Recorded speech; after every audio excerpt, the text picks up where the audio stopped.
Hello everyone, I welcome you all to our second lecture of company audit. Dronacharya marathon series चल रही है बेटा हम लोगों की, और इस सीरीज के अंदर हम क्या कर रहे हैं, कुछ सिलेक्टेड चैप्टर्स जो बड़े चैप्टर्स हैं उनका डिटेल्ड रिवीजन कर रहे हैं। डिटेल्ड का क्या मतलब, सारे के सारे इंपॉर्टेंट पॉइंट्स जो हैं बस उनको अपन करने वाले हैं, मॉड्यूल को एक बार हाथ नहीं लगाएंगे। तो जैसा आपको मैंने पहले लेक्चर में भी बताया था कि इस सीरीज को पढ़ने से पहले अगर आपने मॉड्यूल की स्टडी कर ली है तो एक शानदार रिवीजन आपका हो जाएगा।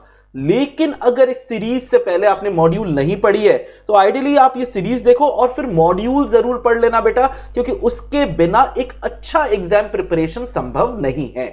तो आइए आज की क्लास स्टार्ट करते हैं। हमने हमारे फर्स्ट लेक्चर के अंदर दो मेजर बड़े सेक्शन किए थे, 141 और 139।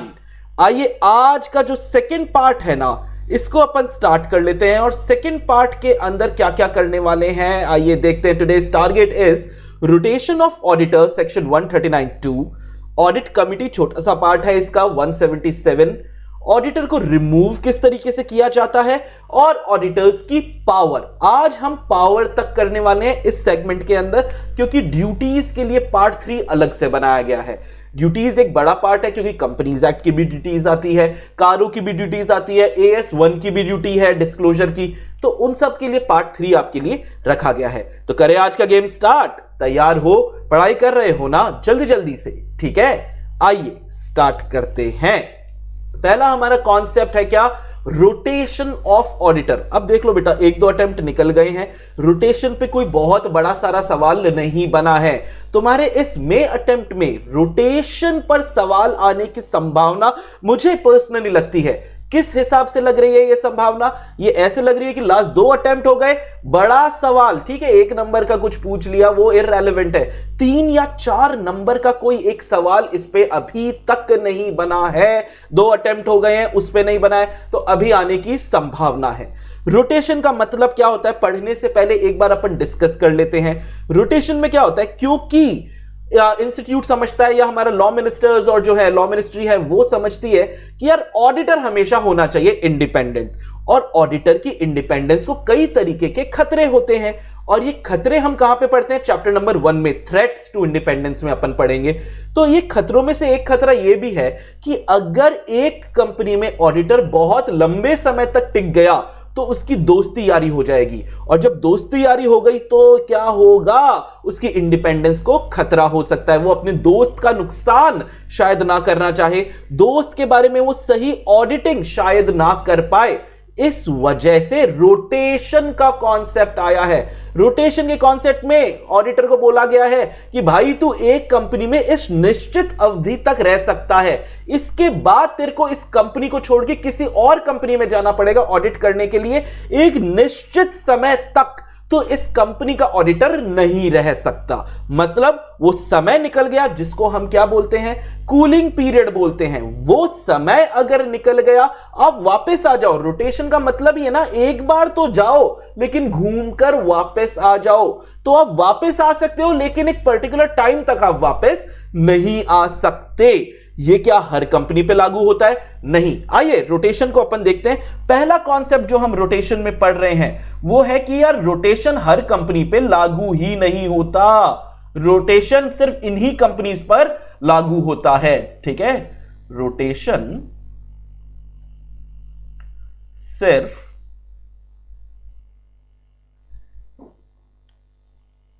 इन कंपनीज पर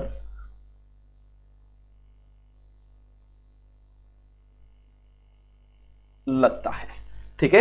इन्हीं कंपनीज पे रोटेशन लगता है, मतलब इसके अलावा अगर कोई कंपनी है उसको अपने ऑडिटर को रोटेट करने की जरूरत नहीं है। वो करना चाहे बिल्कुल करो, आपको कोई रोक नहीं सकता, लेकिन जरूरत, लीगल जरूरत जो है ना वो नहीं है। तो आइए पहले अपन देख लेते हैं ये कौन सी कंपनीज है। ये सर्टेन क्लास ऑफ कंपनीज है, ठीक है, सर्टेन क्लास ऑफ कंपनीज है जिनको रोटेशन करना है। कौन सी क्लास हुई, एक तो लिस्टेड कंपनी हुई, बेचारी ये लिस्टेड तो किसी चीज से बच नहीं पाते, और अच्छी भी बात है ना यार, इनको बचना भी नहीं चाहिए क्योंकि लिस्टेड है।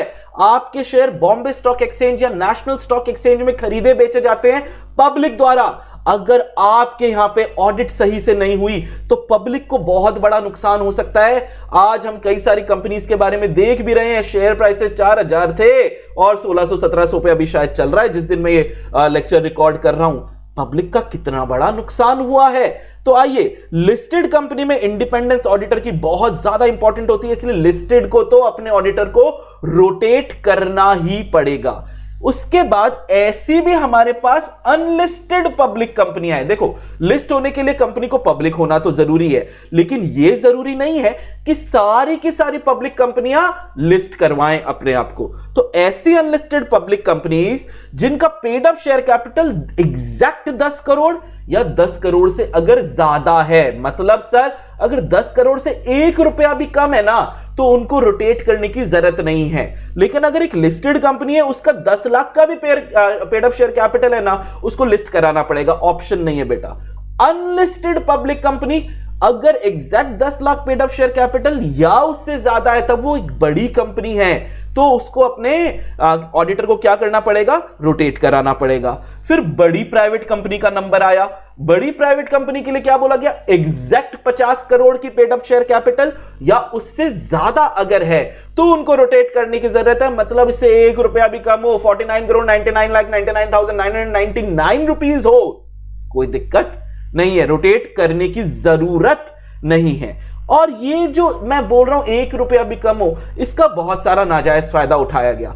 आज ऑडिटर की इंडिपेंडेंस खतरे में डाल के क्या कराया जा सकता है बेटा, जब भी बैंकों से कोई पैसा लेते हैं, बड़े बड़े फाइनेंशियल इंस्टीट्यूशन से कंपनियां जब लोन लेती है ना, तो ऑडिटर के बहुत सारे डॉक्यूमेंट्स लगते हैं, सर्टिफिकेशंस लगते हैं। और यहां पे अगर ऑडिटर इंडिपेंडेंट नहीं हुआ तो वो झूठे डॉक्यूमेंट बना देगा, झूठे सर्टिफिकेशन दे देगा, जिससे बैंक्स, फाइनेंशियल इंस्टीट्यूशन या पब्लिक इन जनरल को बहुत मोटा नुकसान हो सकता है। हमारा पैसा जो बैंक में है वो लेके लोग चले गए हैं, आप लोगों को पता ही है। उन लोगों का नाम अभी लेंगे नहीं क्योंकि केस हो जाता है ऐसे नाम लेने से, लेकिन चलो मजाक की बात अलग है।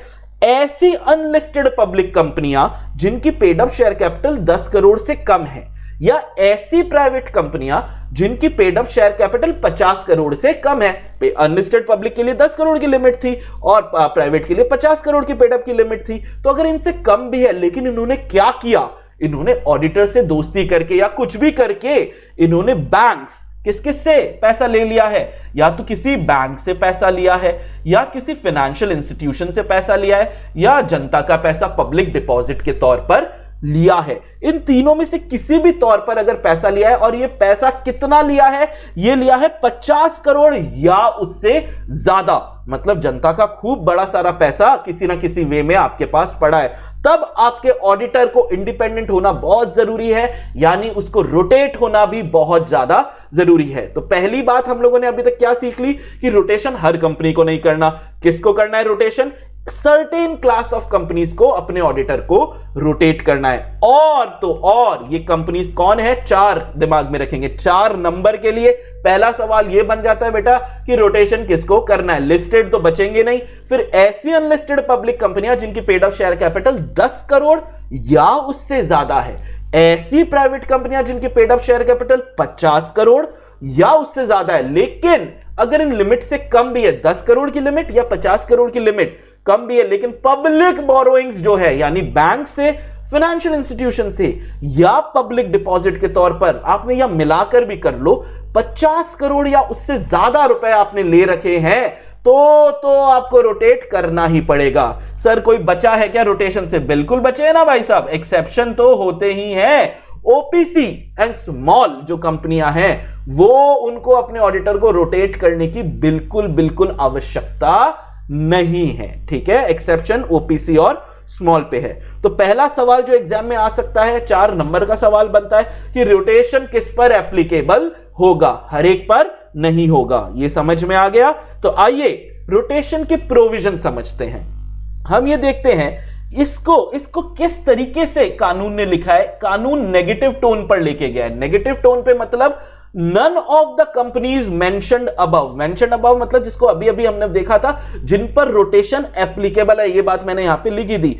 जिन कंपनी पर, यानी जो बड़ी कंपनियां, यानी हो सकता है लिस्टेड कंपनी हो सकता है ऐसी अनलिस्टेड पब्लिक कंपनी हो जिनकी paid up share capital 10 crore या उससे ज्यादा है। बार बार क्यों बोल रहा हूं, ताकि याद हो जाए, तुम भी बोलोगे और नोट्स बना रहे हो ना, जल्दी जल्दी रिवीजन में भी बेटा थ्योरी में नोट्स चाहिए मेरे को, एकदम जल्दी जल्दी करोगे तभी एग्जाम में रिटेन होगा, नहीं तो एग्जाम में रिटेन नहीं हो पाएगा।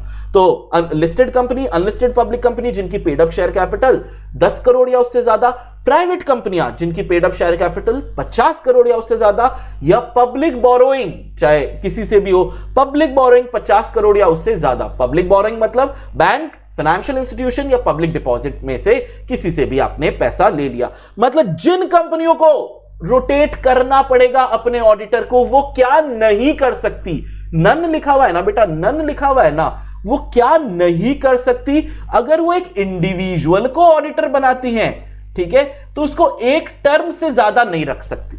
एक टर्म के लिए तो वो ऑडिटर बनेगा ही, क्योंकि 139(1) जो हम लोगों ने पिछले लेक्चर में पढ़ा था, उसमें हमने देखा कि 139(1) में एक नॉर्मल कंपनी में, जो अदर देन गवर्नमेंट कंपनीज है, उनमें कब तक के लिए होता है, कंक्लूजन ऑफ फर्स्ट एजीएम से लेके कंक्लूजन ऑफ 6th एजीएम तक का उनका ये साइकिल रहता है एक टर्म के लिए। तो ठीक है, एक टर्म तो मिनिमम होगा ही होगा, लेकिन अगर एक इंडिविजुअल को ऑडिटर रख रहे हैं, क्योंकि हमें पता है इंडिविजुअल को भी रख सकते हैं और फर्म को भी रख सकते हैं, तो अगर एक इंडिविजुअल को ऑडिटर रख रहे हैं ना, तो उसको एक टर्म से ज्यादा नहीं रख सकते। ठीक है, एक टर्म के लिए रखेंगे, उसके बाद उसको बोलेंगे okay sir, thank you, bye bye, जाओ यहां से। कितने दिनों के लिए जाओ, एक टर्म के लिए जाओ। मतलब देखो, समझो, उसको कूलिंग पीरियड अभी कितना है, 5 साल का है।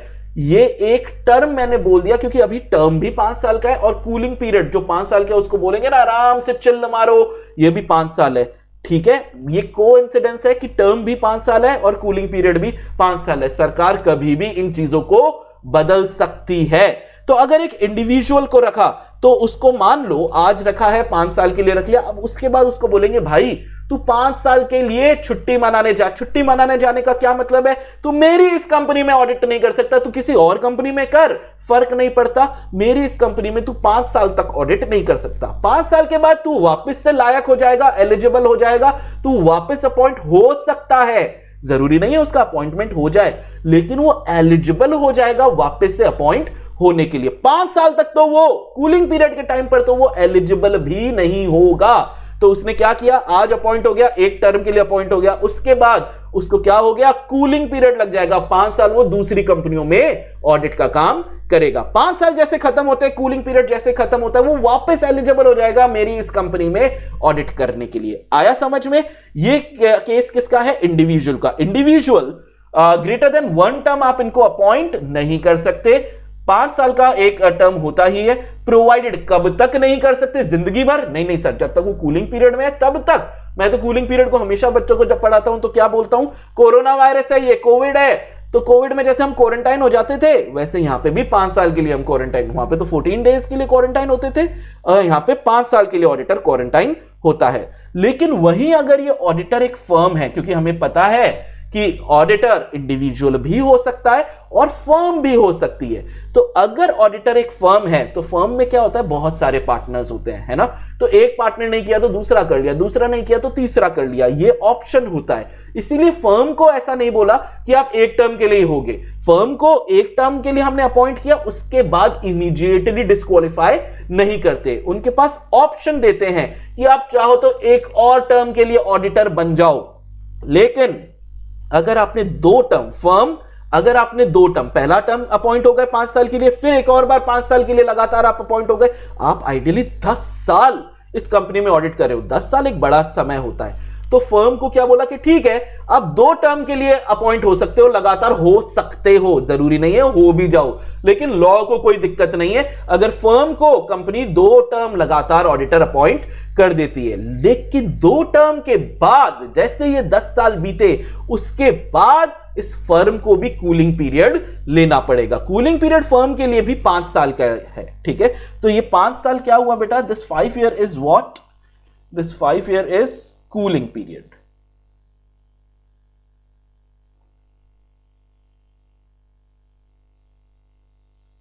ठीक है, this is what, this is cooling period. 5 year is what? 5 year is cooling period. 5 साल चिल मारो, इस कंपनी में आप ऑडिट नहीं कर सकते, 5 साल के बाद वापस आ जाओ, तो 5 साल का क्वारंटाइन लेना पड़ेगा। इंडिविजुअल को जिस भी कंपनी में जिसमें रोटेशन एप्लीकेबल होता है उसमें 5 साल का क्वारंटाइन है। क्वारंटाइन तो दोनों के लिए 5 साल का है, लेकिन इंडिविजुअल को एक टर्म से ज्यादा अपॉइंट नहीं कर सकते और फर्म को 2 टर्म से ज्यादा आप अपॉइंट नहीं कर सकते जब तक इन्होंने 5 साल का कूलिंग पीरियड नहीं ले लिया।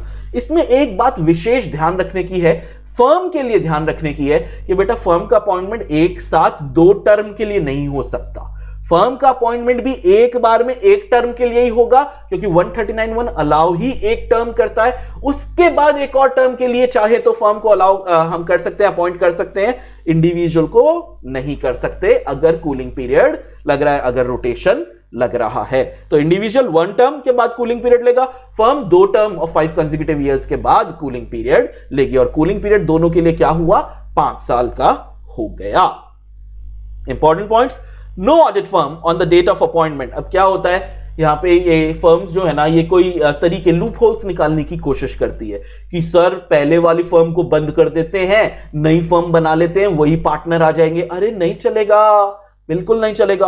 अच्छा सर पुरानी वाली फर्म जिसने ऑडिट की थी, जो अब डिस्क्वालीफाई हो गई है ना 5 साल के लिए, उसी के लोगों को रख लेते हैं, इजी पड़ेगा, उनको काम आता है। बिल्कुल नहीं चलेगा। ये इंडिविजुअल क्वारंटाइन हो रहा है बेटा। इंडिविजुअल जो पार्टनर है उसको 5 साल का क्वारंटाइन है, वो जहां जाएगा सबको संक्रमित कर देगा, कोई लूप होल नहीं है। ठीक है, जो भी पार्टनर्स थे ना उस फर्म में, ठीक है, वो सब डिस्क्वालीफाई हो गए 5 साल के लिए। वो सभी लोग क्या हो गए? डिस्क्वालीफाई। अगर वो इस फर्म से कहीं और भी जाते हैं तो जहां जाएंगे वहां पे सबको ये डिस्क्वालिफिकेशन अट्रैक्ट हो जाएगी। तो no audit firm on the date of appointment, उनका कोई भी ऐसा कॉमन पार्टनर नहीं होना चाहिए जो पहले भी जो डिस्क्वालीफाई हुआ था, shall be appointed as the auditor of the same company for 5 year, या partner of other audit firm whose tenure has just expired. मतलब कुछ भी कर लो, पुराने लोग जिन पे क्वारंटाइन 5 साल का लग गया है, जिन पे 5 साल का कूलिंग पीरियड लग गया है, वो जब तक 5 साल पूरे नहीं कर लेना, ना तो इस फर्म में उस कंपनी की ऑडिट कर सकते हैं, ना ही किसी दूसरी फर्म में जाकर इस कंपनी की ऑडिट कर सकते हैं। सो एवरी कंपनी, यहां पे क्या दिया गया? एक्सेप्शन दिया गया। क्या होता है ना यार, हर बार जब भी कोई नया कानून आता है तो सब लोग चिल्लाने लग जाते हैं, अरे नहीं ये क्या हो गया, ऐसे हो गया, हमारे बाल बच्चे भूखे मर जाएंगे। यहां पर भी रोने लग गए थे, तो क्या दिया? एक एक्सेप्शन दिया गया। ये अब नहीं है एक्सेप्शन, ये जब कानून लगा था 1/4/2014 को, तब के लिए एक्सेप्शन दिए गए थे कि हर वो कंपनी जिन पर जो एग्जिस्ट करती थी, कब एग्जिस्ट करती थी? Commencement of this act. ये कमेंस कब हुआ था एक्ट? ये एक्ट कमेंस हुआ था 1/4/2014। ठीक है, 1/4/2014 को जो भी कंपनियां उस दिन थी या उससे पहले से मौजूद थी, उनको इमीडिएटली 139(2) नहीं लगा। उनको बोला कि ठीक है यार, आप पुरानी कंपनियां हो, आपके लिए हम थोड़ा डेफर कर देते हैं, आपको इमीडिएटली 139(2) लगाने की जरूरत नहीं है, चाहो तो लगाओ, कोई कंपल्शन नहीं है, लेकिन अगर आप नहीं लगाते हो ना तो हम आपको परेशान नहीं करेंगे। कब तक परेशान नहीं करेंगे? उनको शैल comply with rotation of auditor with in a period which shall not be later than the date of first AGM of the company after 3 years from the date of commencement of this act. Act commence कब हुआ? 1/4/2014 को commence हुआ। उससे ये थोड़ा इसको है ना कैलकुलेशन पे लेके जाते हैं, उससे 3 साल प्लस करो, 1/4/2014 से प्लस करो 3 इयर्स।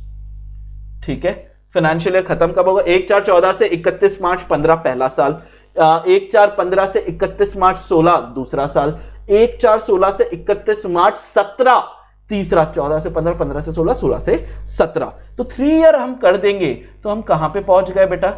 हम 31 मार्च 17 तक पहुंच गए। अब 31 मार्च 17 को साल खत्म हो गया, फाइनेंशियल ईयर खत्म हो गया।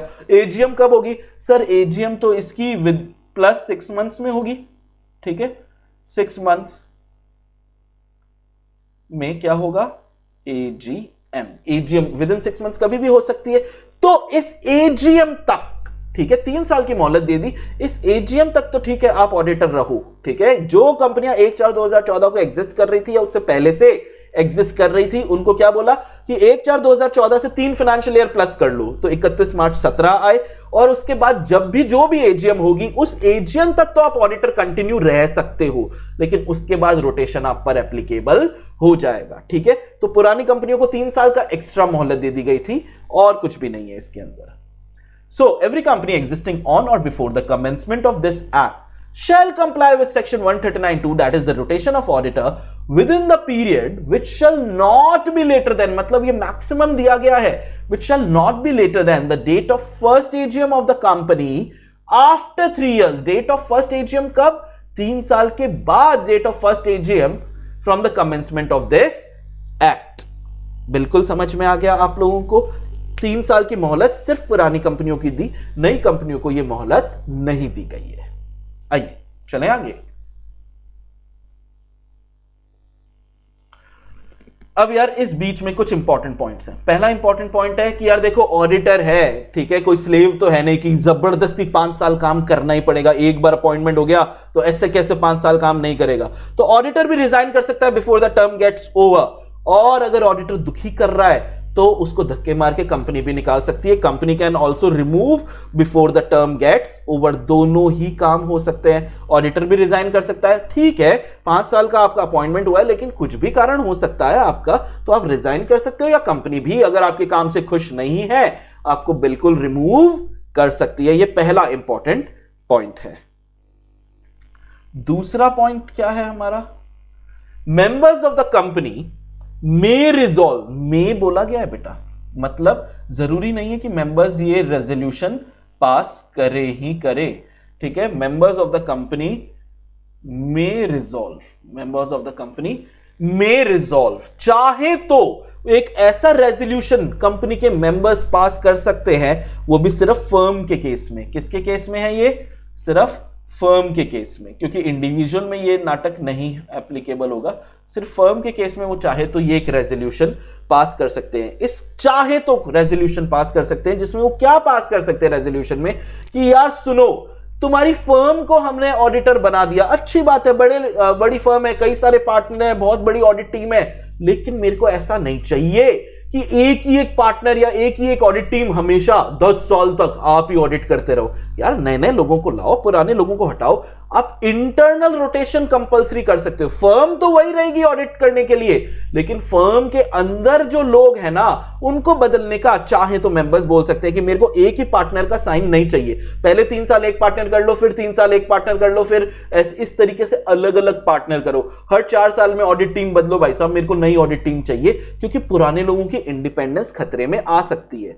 फर्म में थोड़ा सा नाटक ज्यादा है ना, क्योंकि उनको एक तरीके से देखे तो 10 साल का मोहलत मिला हुआ है काम करने का, उसके बाद कूलिंग पीरियड लेना है, तो 10 साल एक बड़ा टाइम हो जाता है। इसीलिए इंटरनल रोटेशन बोलता हूं इस पॉइंट को मैं, कि अगर मेंबर्स चाहें तो वो जब ऑडिट फर्म को अपॉइंट कर रहे हैं तो तभी उनको बोल सकते हैं, देखो फर्म तुमको हम अपॉइंट कर रहे हैं एक टर्म के लिए, इसके बाद भी तुम्हारा टर्म खत्म होगा ना, अगर तुमने सही से काम किया हम एक और टर्म के लिए तुमको अपॉइंट कर देंगे। 2 टर्म के लिए अपॉइंटमेंट हो सकता है, तो 2 टर्म में, लेकिन एक शर्त है। क्या शर्त दे सकते हैं?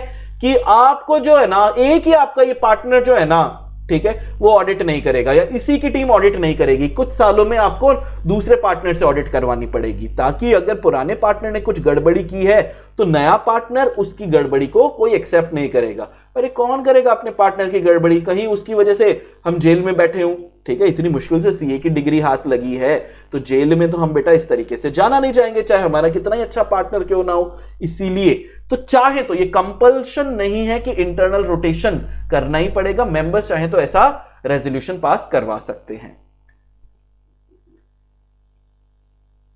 फिर नेक्स्ट है, सेंट्रल गवर्नमेंट में prescribe the manner of rotation of the company. Central government भी चाहे तो किस तरीके से ऑडिटर का रोटेशन होना है उसका तरीका प्रिस्क्राइब कर सकती है। सेंट्रल गवर्नमेंट भी तरीका क्या कर सकती है? प्रिस्क्राइब कर सकती है। ठीक, 1 मिनट, इसको एक काम करना बेटा, 1 2 3 यहां से ही करना। ये फर्स्ट पॉइंट हो गया, ये सेकंड पॉइंट हो गया, इसको अपन करेंगे थर्ड पॉइंट, क्योंकि 5 पॉइंट होने चाहिए।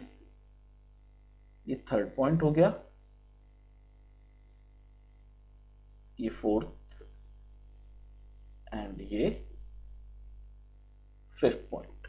ठीक है, इस तरीके से ये 5 पॉइंट्स हमारे हो चुके हैं। सेंट्रल गवर्नमेंट चाहे तो मैनर ऑफ रोटेशन बता सकती है। तो जब भी बेटा सेंट्रल गवर्नमेंट को चाहत दी गई है ना, मे बोला गया है ना, सेंट्रल गवर्नमेंट ने हर चीज का रूल बना ही दिया है। ये जो यहां पे बोला है ना, मे प्रिस्क्राइब मैनर ऑफ रोटेशन, तो सेंट्रल गवर्नमेंट ने इसका मैनर भी प्रिस्क्राइब कर दिया है। तो आइए ये मैनर क्या है इसको देख लेते हैं। सो मैनर ठीक है ऑफ रोटेशन ही मैं मार्क कर रहा हूं आपको कि सेंट्रल गवर्नमेंट ने ये मैनर ऑफ रोटेशन प्रिस्क्राइब कर दिया है of auditor by a company on expiry of their term which is rule 6 of CAR। Central government ने मैनर प्रिस्क्राइब कर दिया है।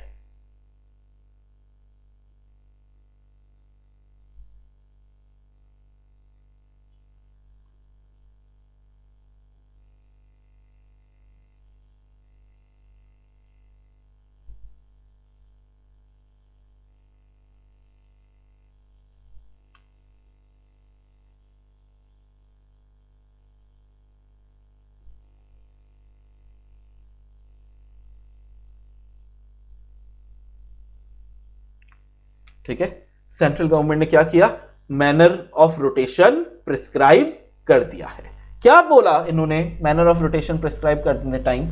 फर्स्ट पॉइंट बोला, देखो यार, अगर ऑडिट कमिटी है, अभी अपन ऑडिट कमिटी के बारे में भी आज पढ़ने वाले हैं, लेकिन मैं जब आपको ये पढ़ाऊंगा तब मैं आपको बताऊंगा हर कंपनी को ऑडिट कमिटी बनाना जरूरी बिल्कुल भी नहीं है। ठीक है, हर कंपनी को ऑडिट कमिटी वो नहीं भी बनाए ना तो बिल्कुल चलेगा, कोई दिक्कत नहीं है। हम पढ़ेंगे किस कंपनी को ऑडिट कमिटी बनाने की जरूरत है, किसको बिल्कुल जरूरत नहीं है ऑडिट कमिटी बनाने की। तो चलो, अगर ऑडिट कमिटी है तो ये ऑडिट कमिटी का काम होता है कि वो एक लिस्ट बनाए। मैंने बताया था ना, लिस्ट बनती है कौन कौन हमारे ऑडिटर बनने के लायक हैं, वो लिस्ट को मेंबर्स को देते थे कि भाई मेंबर हमारे हिसाब से ये लोग लायक हैं, इनमें से किसी एक जने को आप सिलेक्ट कर लो। तो ऑडिट कमिटी रिकमेंड करेगी बोर्ड ऑफ डायरेक्टर्स को। ये लिस्ट कौन बनाएगी? अगर ऑडिट कमिटी है तो ये लिस्ट ऑडिट कमिटी बनाएगी। ठीक है, यहां पर लिख देते हैं अपन इस बात को। अगर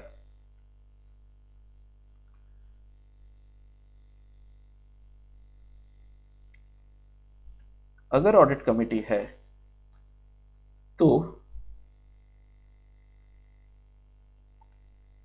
प्रपोज्ड ऑडिटर्स की लिस्ट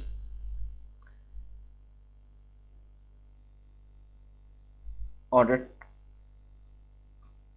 कमिटी बनाएगी।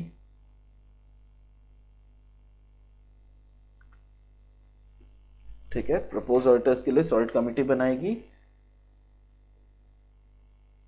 और बीओडी को रिकमेंड करेगी। देखो, रिकमेंड लिखा है बेटा, ऑर्डर नहीं लिखा कि यही लिस्ट होनी चाहिए। अभी इसमें पंगे देखेंगे आज।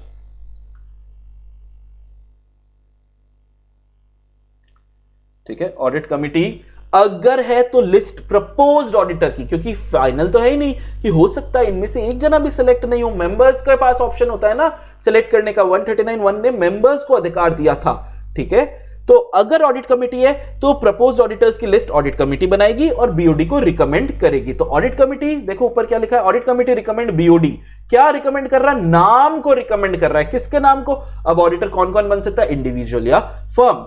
Who may replace the present auditor? जो अभी का ऑडिटर है ना, जिसको 5 साल का कूलिंग पीरियड लग रहा है, who may replace the present auditor upon expiry of his term? Present auditor कौन हुआ? ये प्रेजेंट ऑडिटर, ये प्रेजेंट ऑडिटर हुआ जिसको 5 साल का कूलिंग पीरियड लग रहा है, ये प्रेजेंट ऑडिटर। ठीक है, यहां पे लिख देता हूं ये प्रेजेंट ऑडिटर।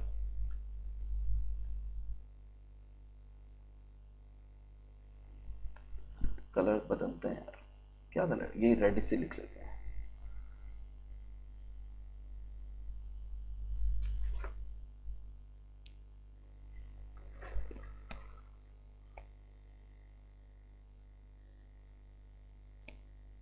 जिसको कूलिंग पीरियड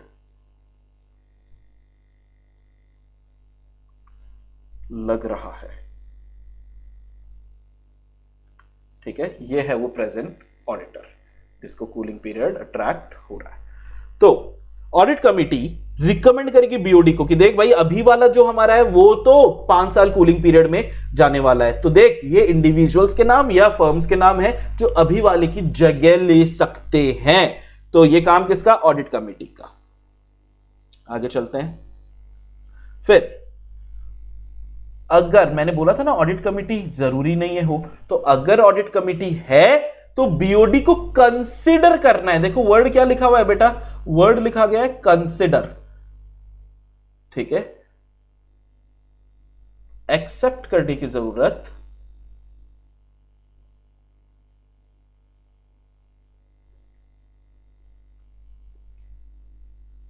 एक्सेप्ट करने का कंपल्शन नहीं है।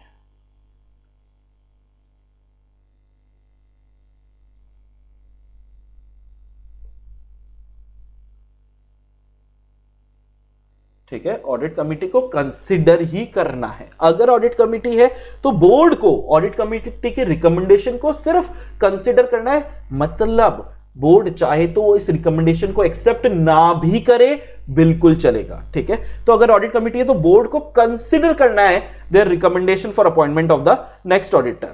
एंड अगर वो उनसे ठीक है वो भी हाँ कि यार अच्छी लिस्ट बनाई है, सब सही है, तब BOD makes it recommendation to the members at AGM. क्योंकि ऑडिट कमिटी डायरेक्ट मेंबर्स के पास नहीं जा सकती, बीओडी ही जाएंगे, तो ऑडिट कमिटी बीओडी को देगी।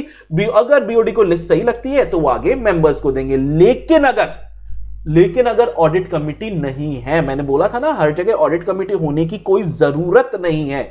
अगर ऑडिट कमिटी नहीं है ना तो बीओडी को ये लिस्ट खुद बनानी पड़ेगी। BOD to consider the matter of rotation itself, और उसके बाद इस लिस्ट को मेंबर्स को एजीएम पे दे देंगे।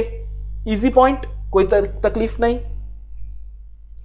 फिर थर्ड पॉइंट है हमारा ऑडिटर। अब कोई भी हो सकता है, चाहे इंडिविजुअल हो चाहे फर्म हो। ऑडिटर इंडिविजुअल या firm prior to commencement of this act, ये एक्ट लगने से पहले, ये बहुत इंपॉर्टेंट पॉइंट है। ऑडिटर जो भी हो, इंडिविजुअल हो या फर्म हो, इस कानून के लगने से पहले के period will also be taken into consideration. जब इंडिविजुअल के लिए 5 साल की गणित चल रही है और फर्म के लिए 10 साल की गणित, हम कैलकुलेशन करते हैं ना भाई, 5 साल के बाद तू इंडिविजुअल है ना, 5 साल के बाद तेरे कूलिंग पीरियड लगेगा, तू फर्म है ना, तेरे को 10 साल के बाद कूलिंग पीरियड लगेगा। लेकिन एक बहुत शानदार, इस वाले पॉइंट को मैं रेट्रोस्पेक्टिव पॉइंट है। ठीक है, ये पॉइंट क्या है? ये थर्ड पॉइंट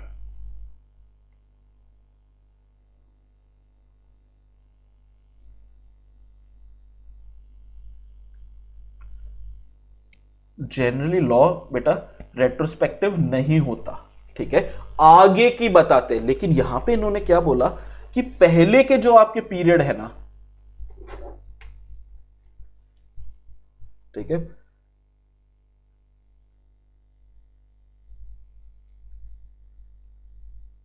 इंडिविजुअल के लिए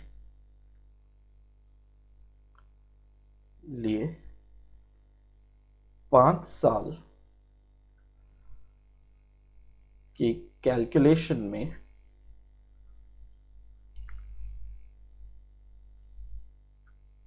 1414 जब ये एक्ट लगा था ना, से पहले के पीरियड को भी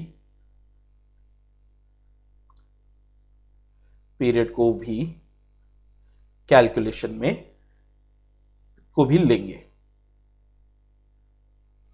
कैलकुलेशन में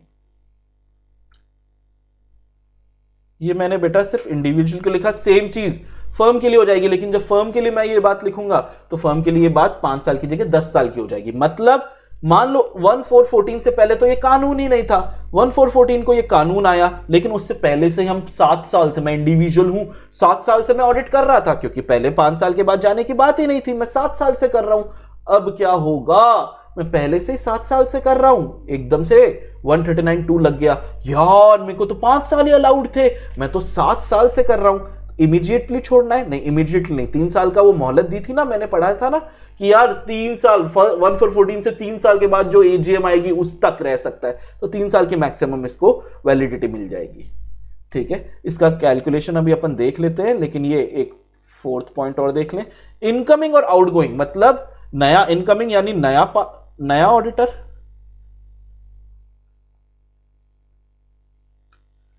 और आउटगोइंग यानी कूलिंग पीरियड वाला।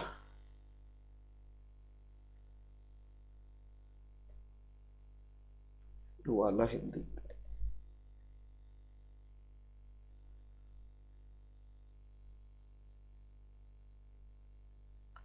ठीक है, ये आपस में इनके कोई संबंध नहीं होने चाहिए, ये रिश्तेदार नहीं होने चाहिए। नया और पुराना auditor should not be associated, ये दोनों आपस में क्या नहीं होने चाहिए? ये दोनों शुड नॉट बी एसोसिएटेड। मतलब सर एसोसिएशन कैसे पता लगेगा? भाई अगर ये सेम नेटवर्क में है ना, अगर ये लोग क्या है, सेम नेटवर्क में, और कब है? पास्ट, प्रेजेंट और फ्यूचर, कभी भी भूत भविष्य वर्तमान में सेम नेटवर्क में है। सर कैसे पता लगेगा? नेटवर्क मतलब वोडाफोन आइडिया, एयरटेल, जियो, ये नेटवर्क की बात हो रही है? अरे नहीं रे, ये नेटवर्क की बात नहीं हो रही है। अगर भाई सेम ब्रांड नेम यूज कर रहे हैं, देखो पढ़ा हुआ लगेगा, या ट्रेडमार्क यूज कर रहे हैं, या नाम, कंट्रोल या सिग्निफिकेंट इन्फ्लुएंस, तब आप सेम नेटवर्क में माने जाओगे। अगर आप ये इनमें से कोई भी चीज यूज नहीं कर रहे हो भूत भविष्य वर्तमान में, तो आप सेम नेटवर्क में नहीं हो। मतलब नया और पुराना जो ऑडिटर है उनके आपस में वो लोग संबंधित नहीं होने चाहिए, ना तो आज, ना कभी पहले, और आगे फ्यूचर में भी नहीं होंगे। ये जब तक दोनों ऑडिटर है ना, तब तक ये संबंध स्थापित नहीं होने चाहिए। क्लियर? ये 3rd पॉइंट पे मैंने आपको बोला था इसकी कैलकुलेशन देख लेंगे बेटा, ये 3rd पॉइंट की कैलकुलेशन देखते हैं, आइए। अच्छा पहले ये 5th पॉइंट आ गया। 5th पॉइंट बोलता है इफ जॉइंट ऑडिटर्स, देखो ऑडिटर इंडिविजुअल भी हो सकता है, ऑडिटर फर्म भी हो सकती है ना। यहां पे मैंने आई और एफ लिखा है, आई क्या हुआ? आई हो गया इंडिविजुअल,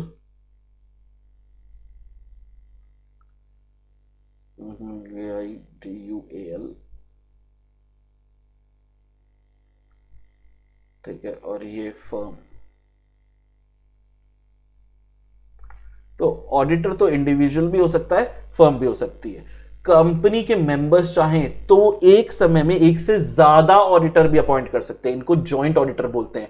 ये जो जॉइंट ऑडिटर का कॉन्सेप्ट है ना, ये अपन अपने कंपनी ऑडिट के मैराथन रिवीजन के अंदर 4th पार्ट में करने वाले हैं। ठीक है, अगर joint auditors are appointed, company में इंश्योर में कंपलसरी नहीं है। All joint auditors should not complete their term in the same year, मतलब आप अलग अलग साल में, आप एक इंडिविजुअल रख लो, आप एक फर्म रख लो। इंडिविजुअल पहले 5 साल हो जाएगा, फर्म को आप एक और बार एक्सटेंड कर सकते हो कि सारे के सारे एक साथ टाटा बाय बाय हमारी कंपनी को ना कर दे। ये चाहो तो ऐसा कर सकते हो, मतलब जॉइंट ऑडिटर्स रखना अलाउड है, चाहे वो इंडिविजुअल्स हो चाहे वो फर्म्स हो। कॉम्बिनेशन ऑफ इंडिविजुअल और फर्म्स भी अलाउड होता है। ये 3rd पॉइंट की कैलकुलेशन अब मैं आप लोग को बता रहा हूं। ये एग्जाम्पल इंपॉर्टेंट एग्जाम्पल है, आओ इसको देखते हैं, समझते हैं। फॉर एग्जाम्पल, एक्ट इंप्लीमेंट होने से पहले के पीरियड को भी कंसिडर करना पड़ेगा जब 5 इयर्स इंडिविजुअल के लिए या 10 इयर्स फर्म की कैलकुलेशन कर रहे हैं। कैसे होगा ये? मान लो एक इंडिविजुअल का हमने एग्जाम्पल लिया, ये 1/4/2014, तो ये वाली डेट आ गई ना, ये वाली डेट एक इंपॉर्टेंट डेट है। क्यों है ये एक इंपॉर्टेंट डेट? ठीक है, यहां पर एक्ट एप्लीकेबल हुआ।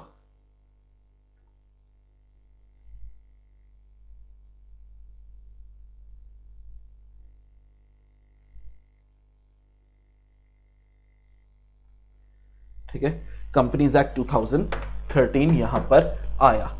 अब क्या होगा? कंपनीज एक्ट 2013 के आने से पहले का जो ये पीरियड है ना, ठीक है, कंपनीज एक्ट के आने से पहले के पीरियड को भी हम क्या करेंगे बेटा? कंसिडर करेंगे। ये वाले जब हम कैलकुलेशन कर रहे हैं ना, तो ये पुराने पीरियड को भी आप कैलकुलेशन में लोगे जब आप टोटल देख रहे हो कि कितने साल तक ये ऑडिटर रह सकता है। समझना, इसको इस तरीके से समझेंगे। मान लो, चलो फर्म है, फर्म 1/4/2014 में पहले 20 साल से क्योंकि उससे पहले तो 20 रहो, 50 रहो, कितने भी साल रहो। अब 20 साल तक आप ही ऑडिटर थे। अब आज की डेट आई 1 अप्रैल 2014। अब देखा, ओहो हो, पहले का पीरियड भी कंसिडर होगा। हमको तो 10 साल ही अलाउड था, हम तो ऑलरेडी 20 साल कर चुके हैं, तो हम तो डिस्क्वालीफाई ही हो गए। हाँ, डिस्क्वालीफाई हो गए, लेकिन इमीडिएट डिस्क्वालिफिकेशन नहीं। आपको 3 साल की मोहलत मिल रही है ना, तो आप रोटेशन से पहले मैक्सिमम कितने साल रह सकते हो? 20 तो हो ही चुके हो, 3 साल की मोहलत मिल गई, 23 इयर्स रह सकते हो। अब पहले 15 इयर्स से थे, और कितने साल की मोहलत मिल गई? 3 साल, 18। अब 10 साल से हो गया तो 13 साल। आप 8 साल से हो, आपको 8 3 11। अब 7 साल से हो, आपको 7 3 10। लेकिन अब एक इंपॉर्टेंट चीज आई बेटा, क्या है? अब 6 साल से ही थे ऑडिटर, 6 पे अगर हमने 3 साल प्लस भी कर लिया तो 9 साल ही तो होता है एज अ फर्म। अब 10 साल तक तो आपको रोटेशन होने की जरूरत ही नहीं है। तो अगर 6 साल से ही थे ना, तो बेटा आपके लिए 10 साल हो जाएगा। 6 + 3 9 ही होता है। अभी भी रिजाइन करने की जरूरत नहीं है, अभी भी आप पे कूलिंग पीरियड नहीं लगा, क्योंकि 10 साल तक तो अलाउड है। इसीलिए इसको लास्ट वाले को मैंने अलग कलर से कर दिया। ये समझ में आया आप लोगों को? वहीं अगर मैं इंडिविजुअल का बनाया है क्या? नहीं बनाया मैंने इंडिविजुअल का। चलो इंडिविजुअल का कर लेते हैं ना एक बार, तुम लोग को समझ में आ जाएगा इंडिविजुअल का किस तरीके से होता है। Let me see if I can put some table आ जाएगी।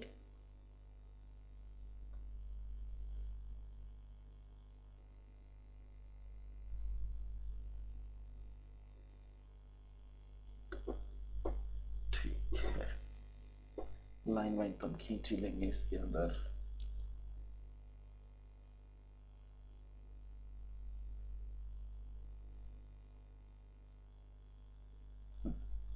ये मैं सॉल्व कर रहा हूं एक बार इंडिविजुअल के लिए। सर आपकी राइटिंग बिगड़ती जा रही है। हाँ यार,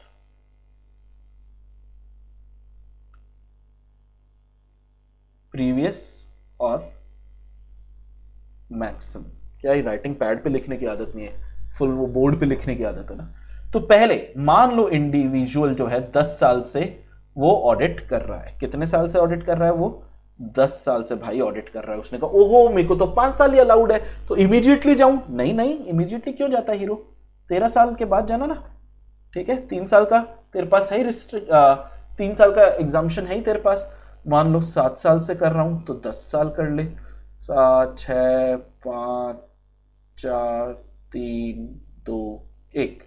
6 3 9, 5 3 8, 4 3 7, 3 3 6, 2 3 5। लेकिन 1 + 3 4 ही हुआ। इंडिविजुअल है, 5 साल तक तो अलाउड है। आया समझ में? ये एक पे, बस ये एक पे 5 साल वाला नाटक आ गया, बाकी सब पे तो कोई तकलीफ नहीं है। ये एक आखिरी वाले पे बस ये नाटक आ गया था।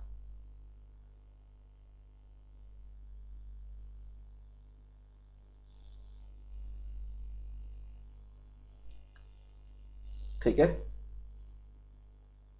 आई बिलीव ये बेटा एक बार में तुमको समझ में आ गया तो बहुत ही शानदार है। जनरली बच्चों को हमने ऑब्जर्व किया एक बार में नहीं समझ में आता। ठीक है, तो 1-2 बार बड़े ध्यान से खुद ये प्रैक्टिकली करके देखना, तब समझ में आ जाएगा। चले आगे चलते हैं। नेक्स्ट पार्ट जो हम स्टार्ट कर रहे हैं, ये नेक्स्ट पार्ट किसके ऊपर है बेटा? ये नेक्स्ट पार्ट है हमारा ऑडिट कमिटी, सेक्शन 177। बार बार मैंने आपको बोला कि हर कंपनी को ऑडिट कमिटी बनाना कंपलसरी नहीं है। हर कंपनी को ऑडिट कमिटी बनाना कंपलसरी नहीं है। तो किनको है किनको नहीं है वो देख लेंगे। तो यहां पे भी सर्टेन क्लासेस ऑफ कंपनीज को ही ऑडिट कमिटी बनानी है बेटा। सर्टेन क्लासेस ऑफ कंपनीज, कौन है ये कंपनी? बेचारे लिस्टेड भाई लोग, ये लोग तो बचते ही नहीं है, लिस्टेड को तो बनानी ही पड़ेगी।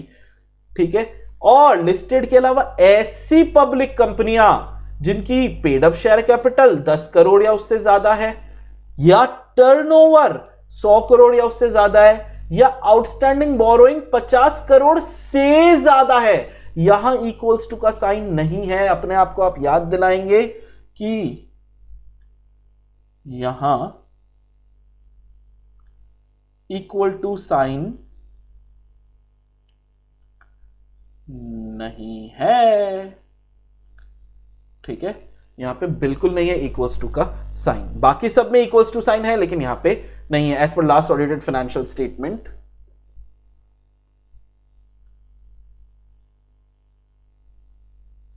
पब्लिक कंपनी के लिए इन तीनों में से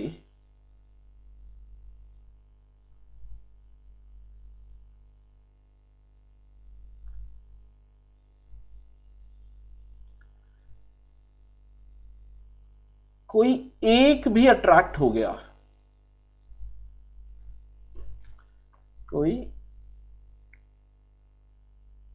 एक भी पॉइंट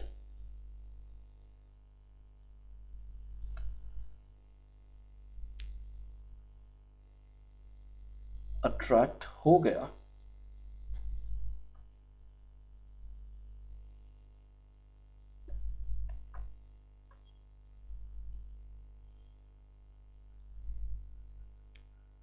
तो ऑडिट कमेटी बनानी होगी।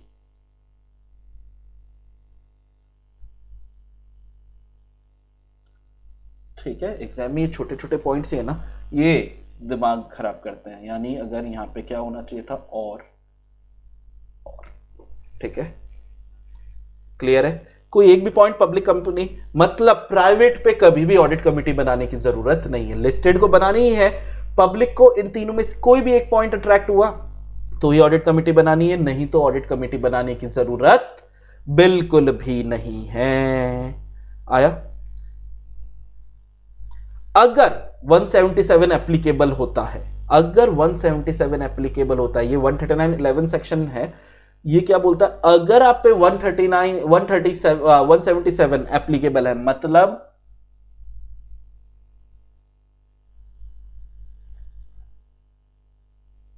दैट इज अगर आपको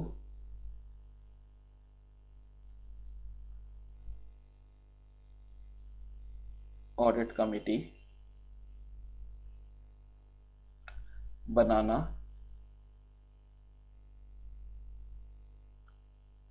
कंपल्सरी है।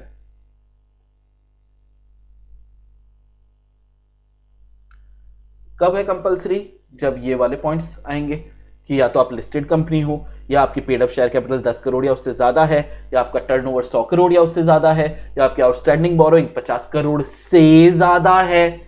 ठीक है, तो अगर ये है, अगर आपको ऑडिट कमेटी बनानी है तो सारे अपॉइंटमेंट, इनफैक्ट 139(8) में जो हमने कैजुअल वैकेंसी वाला पॉइंट पढ़ा था, तो सारे अपॉइंटमेंट इंक्लूडिंग कैजुअल वैकेंसी तभी हो सकते हैं जब उसके लिस्ट का रिकमेंडेशन किसने दिया? ऑडिट कमेटी ने दिया। किसको दिया? बोर्ड ऑफ डायरेक्टर्स को दिया। अगर ये रिकमेंडेशन ऑडिट कमेटी से आया है तब तो चले, मतलब ऑडिट कमेटी से ही आना होगा, ये कानून है, 139(11) है कि ऑडिट कमेटी ही रिकमेंड देगी। अब बोर्ड अपने मर्जी से खुद का लिस्ट नहीं बना सकता अगर ऑडिट कमेटी मौजूद है। क्लियर?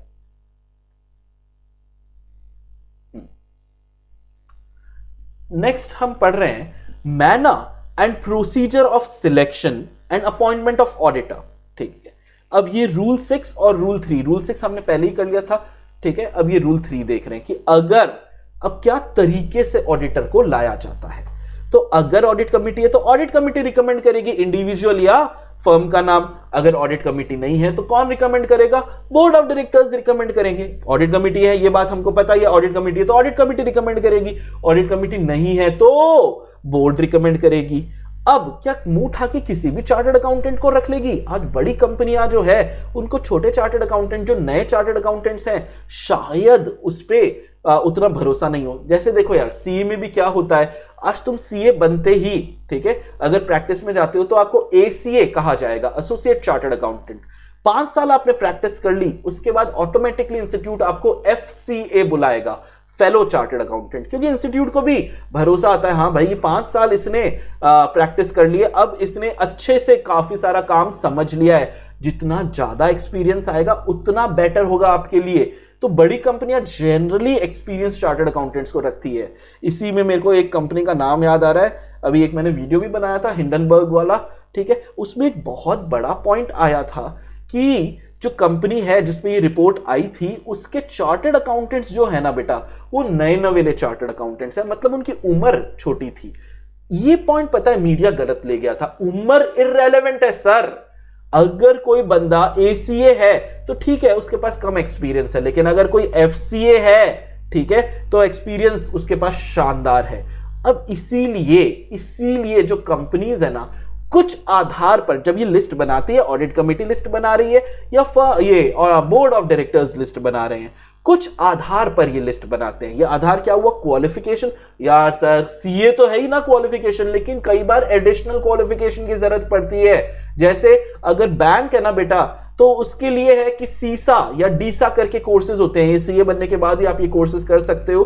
तो ये कोर्स किया हुआ है तभी बैंक में एज ऑडिटर अपॉइंटमेंट मिलेगा, नहीं तो नहीं मिलेगा। सीए तो सब है, लेकिन जिसने सीसा या डीसा किया है उसी सीए को ऑडिटर अपॉइंटमेंट मिलेगा। एक्सपीरियंस वही एसीए एफसीए वाली मैंने आपको बात बताती। साइज ऑफ द कंपनी, बड़ी कंपनियों के लिए कई बार ईगो का बात हो जाता है, और हमारी कंपनी की ऑडिट तो कोई बड़ी सीए फर्म करेगी, बिग फोर, ईवाई, पीडब्ल्यूसी, डिलॉयट, केपीएमजी, या फिफ्थ वाली जो हमारी आ जाती है बीडीओ हरिभक्ति, सिक्स्थ आ जाती है ग्रैंड थ्रॉटन, ठीक है, और भी बहुत बड़ी बड़ी फर्म्स हैं हमारे पास इंडिया में। तो इन फर्मों का कई बार क्या होता है नाम, कि हमारी फर्म, हमारी तो ऑडिट देखो किसने की है। क्या आपको पता है बेटा फिजिक्स वाला की ऑडिट कौन कर रहा है? अगर पता है तो मेरे को बताना।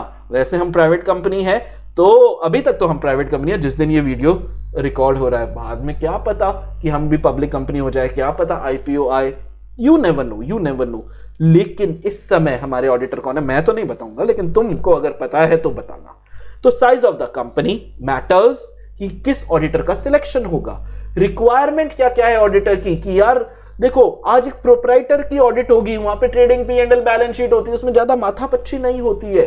लेकिन एक बड़ी कंपनी है जिसके इतने सारे रिक्वायरमेंट्स होते हैं, ठीक है, उनके लिए ऑडिटर के लिए भी एक्स्ट्रा काम हो जाता है। तो रिक्वायरमेंट क्या है? या एनी ऑर्डर या proceedings of professional misconduct pending against the auditor, ठीक है। ये किसके प्रोसीडिंग्स चल रहे हैं? ये प्रोफेशनल मिसकंडक्ट।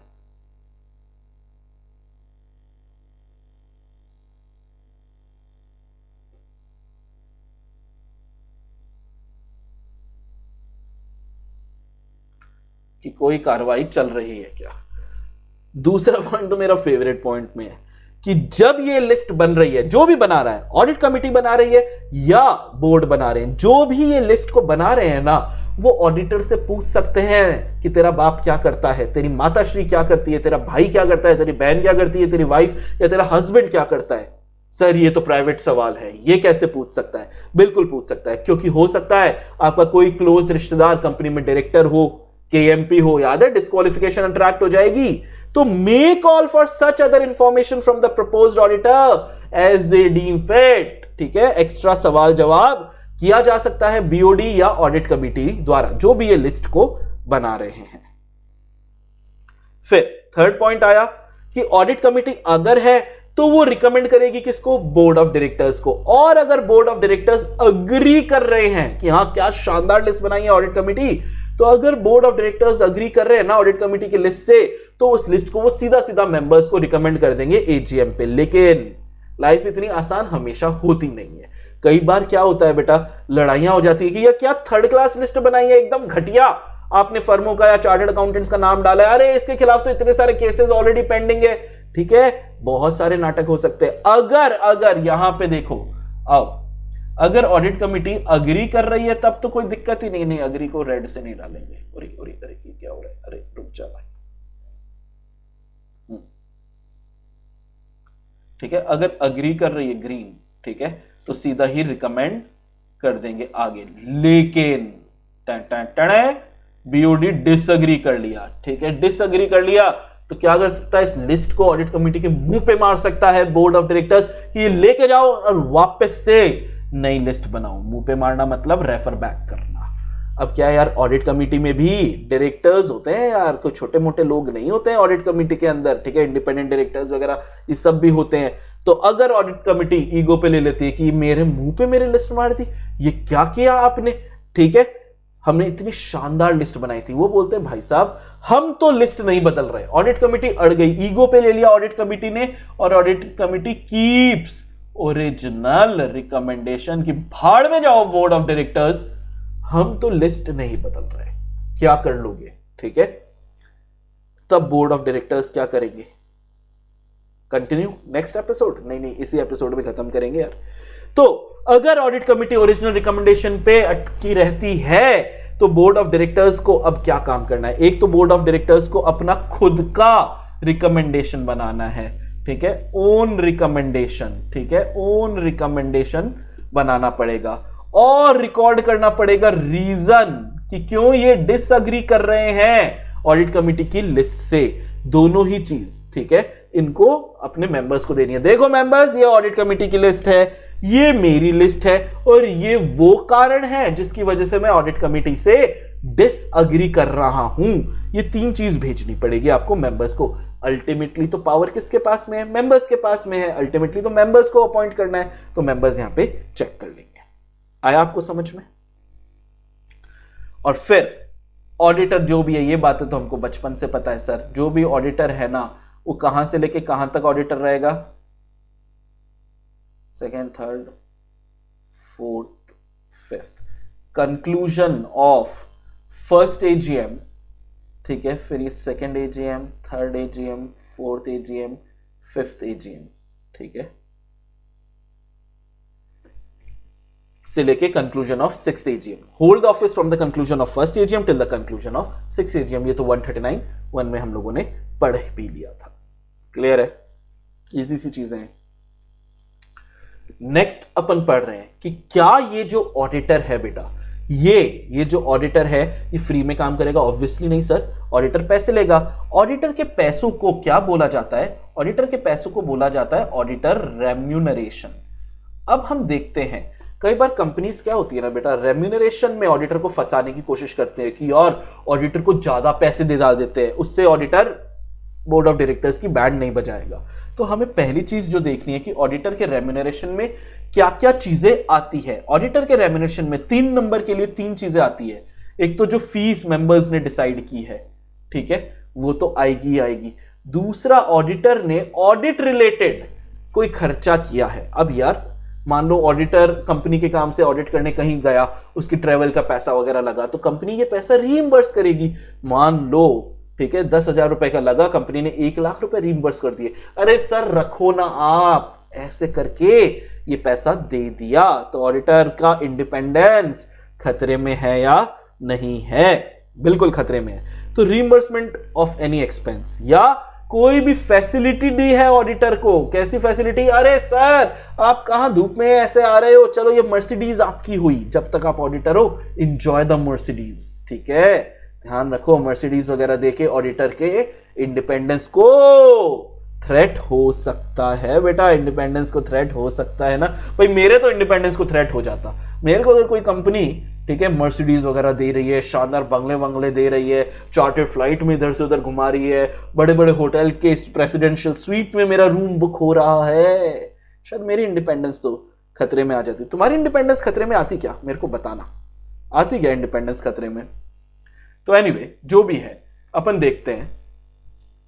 तो ऑडिटर के रेम्यूनरेशन में क्या क्या आएगा कि एक तो जो फीस मेंबर्स ने डिसाइड की है वो तो आएगी आएगी, साथ में कोई भी एक्सपेंस का रीइंबर्समेंट हुआ है इन कनेक्शन टू ऑडिट, वो भी उसकी फीस में रेम्यूनरेशन का हिस्सा हो जाता है। और कोई भी फैसिलिटी अगर ऑडिटर को दी है ना तो वो भी रेम्यूनरेशन का हिस्सा हो जाता है। ऑडिटर के रेम्यूनरेशन में क्या आता है ये तो हमने देख लिया। अब हम देख रहे हैं ऑडिटर के रेम्यूनरेशन में क्या चीज नहीं आती है, कि कोई भी reimbursement of any other service provided by the auditor on request of the company. Company ने कोई सर्विस रिक्वेस्ट की, ऑडिटर ने वो सर्विस दी, अब सर्विस देगा तो उसका पैसा भी तो लेगा ऑडिटर। उस सर्विस का जो पैसा मिला है वो रेम्यूनरेशन में नहीं आती, क्योंकि रिक्वेस्ट कंपनी ने की। लेकिन सर आपने तो हमें पढ़ाया था 140(13) में कि ऑडिटर कोई सर्विस दे ही नहीं सकता कंपनी उसकी होल्डिंग या सब्सिडरी को, चाहे डायरेक्टली चाहे इनडायरेक्टली। बेटा 144 की सर्विसेज नहीं दे सकता, बाकी तो सर्विसेज दे ही सकता है ना, 144 वाली सर्विसेज बिल्कुल भी नहीं दे सकता। सो दीज सर्विसेज, ये अदर सर्विसेज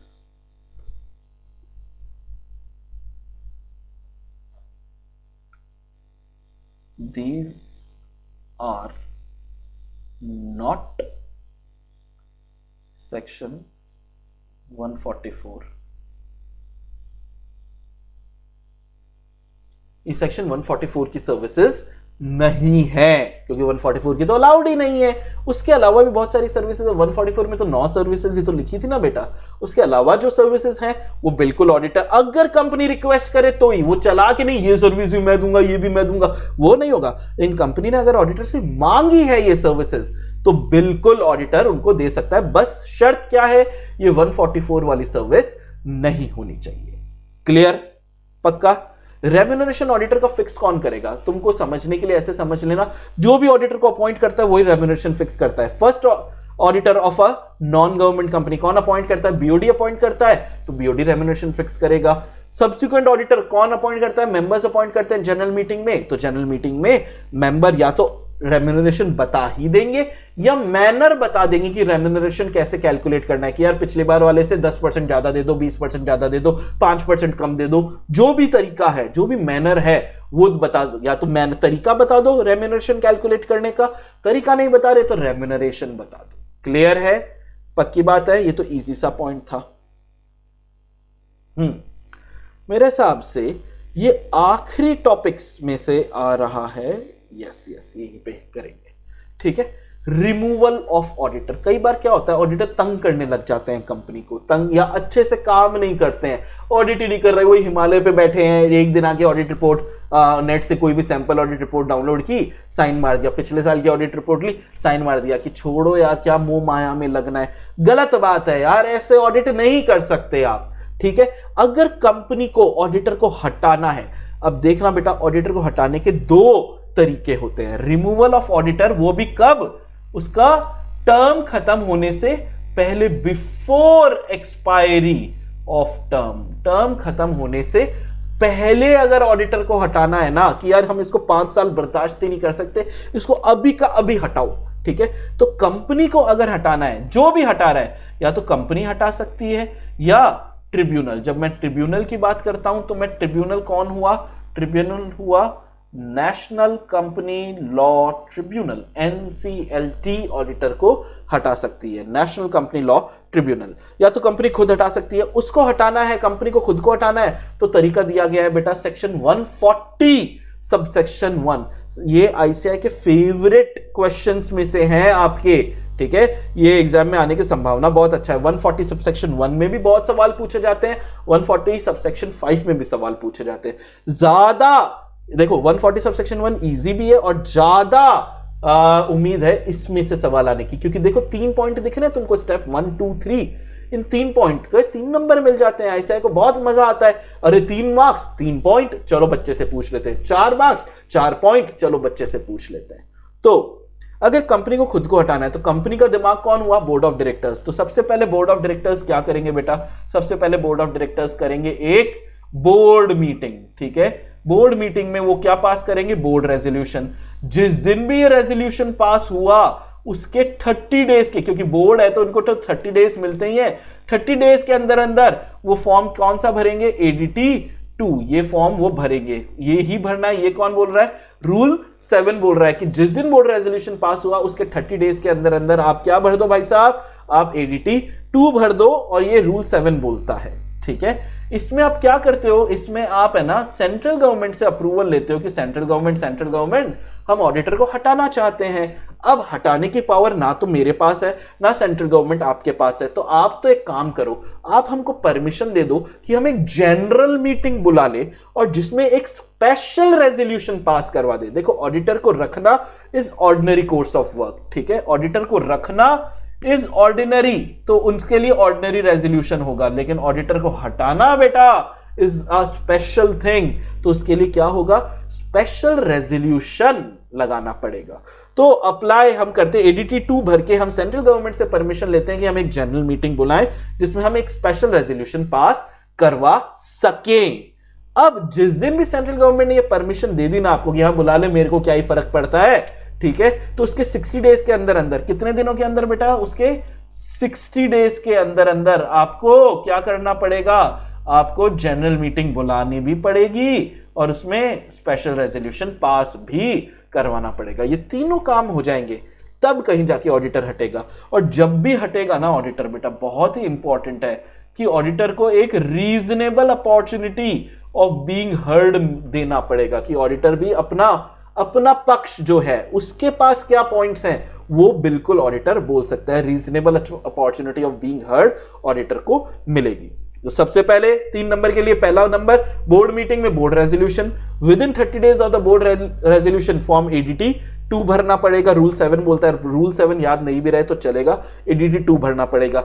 ये एडीटी 2 भर के हम क्या करते हैं, सेंट्रल गवर्नमेंट से स्पेशल रेजोल्यूशन का परमिशन मांगते हैं। जैसे ही ये परमिशन मिल गया आपको स्पेशल रेजोल्यूशन का, उसके बाद क्या होगा, जनरल मीटिंग बुलाओ, स्पेशल रेजोल्यूशन पास करवाओ। तीनों चीज हो गई, तब ऑडिटर हटेगा, उसमें भी रीजनेबल अपॉर्चुनिटी ऑडिटर को मिलेगी। अब ये तो तरीका हुआ कंपनी यानी बोर्ड ऑफ डायरेक्टर्स अगर हटाना चाहते हैं। एक और तरीके से ऑडिटर हट सकता है, वो तरीका है जो ट्रिब्यूनल यानी नेशनल कंपनी लॉ ट्रिब्यूनल जो है ना, वो ऑडिटर को अगर हटाना चाहे तो ये तरीका क्या है, ये तरीका दिया गया है बेटा 140 सबसेक्शन 5 में। कहां पे दिया गया है, 140 सबसेक्शन 5। आइए इस तरीके को समझ लेते हैं। तो रिमूवल ऑफ ऑडिटर बिफोर, ये वाला तो हम लोगों ने कर ही लिया, ठीक है, ये तो हम लोगों ने पहले ही कर लिया।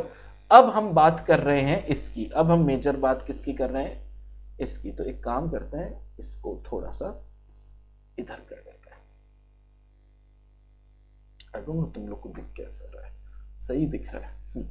ट्रिब्यूनल वाली बात, सबसे पहले नेशनल कंपनी लॉ ट्रिब्यूनल बढ़िया अपने ऑफिस में बैठी है, बढ़िया बैठी है, उसको कैसे पता लगेगा कि इस ऑडिटर को हटाना है, ठीक है। तो देखो कोई ना कोई तो अप्लाई करेगा, ठीक है। एनसीएलटी के पास गए, जैसे हम कोर्ट्स में जाते हैं ना, कोर्ट को हम अप्लाई करते हैं कि कोर्ट, ठीक है, ये देखो इसने मेरे को मार दिया, इसने मेरी पेंसिल चुरा ली, ये जो भी है, ठीक है, हम अप्लाई करते हैं। तो सबसे पहले एनसीएलटी के पास एप्लीकेशन कहां से आ सकती है। पहली बात तो एनसीएलटी को किसी के एप्लीकेशन की जरूरत ही नहीं है। NCLT on its own, suo motu का मतलब ऑन इट्स ओन, ठीक है, वो स्टार्ट कर सकती है प्रोसीडिंग की, यार ये क्या लगा रखी है ऑडिटर ने, कोई अप्लाई नहीं कर रहा इसको हटाने के लिए, चलो हम ही इसके खिलाफ कार्रवाई स्टार्ट कर देते। सुओमोटो का मतलब ऑन इट्स ओन। या कोई भी कंसर्न, CONC, कंकर्ड क्या हो गया, कंसर्न होना चाहिए, ठीक है, स्पेलिंग गलत हो गई है।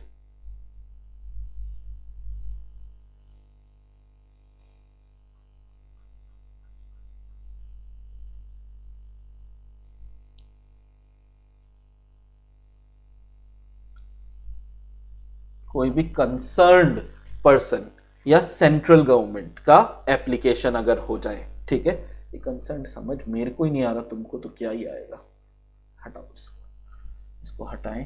अब हम क्या करें, अब हम थोड़ी चित्रकारी करेंगे। यस, ओहो, यस सर, आपने अब क्या करेंगे, अब हम कंसर्न्ड लिखेंगे।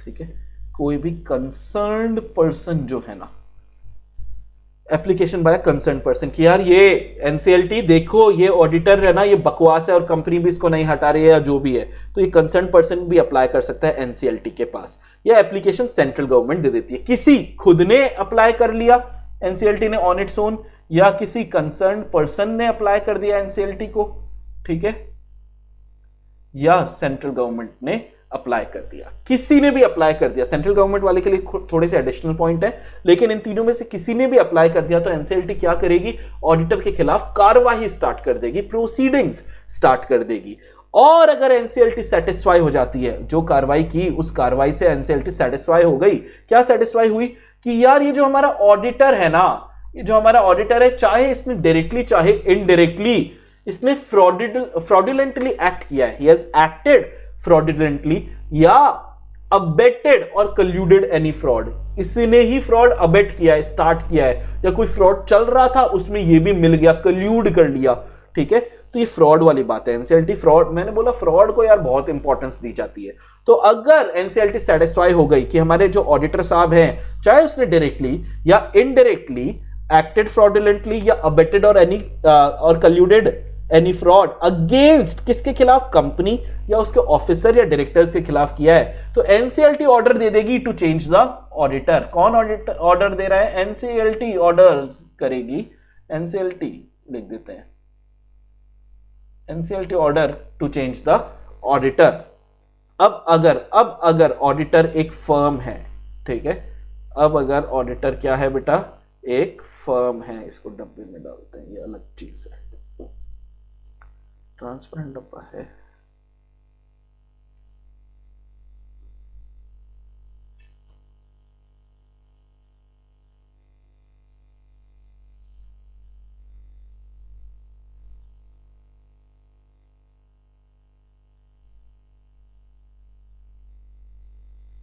ठीक है। डब्बे का कलर थोड़ी बदल सकते हैं, नहीं इतनी भी चीजें नहीं है।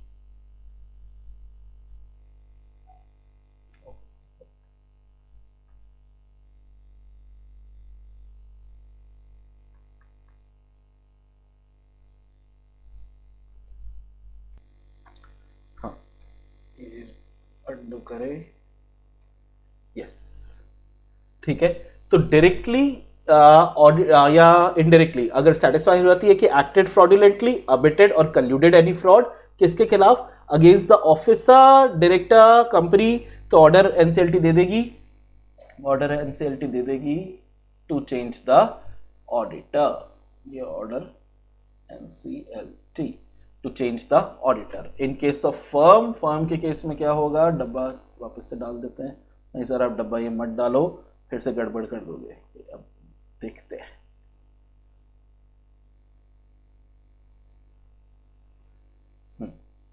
नहीं होने गड़बड़, हाँ जी।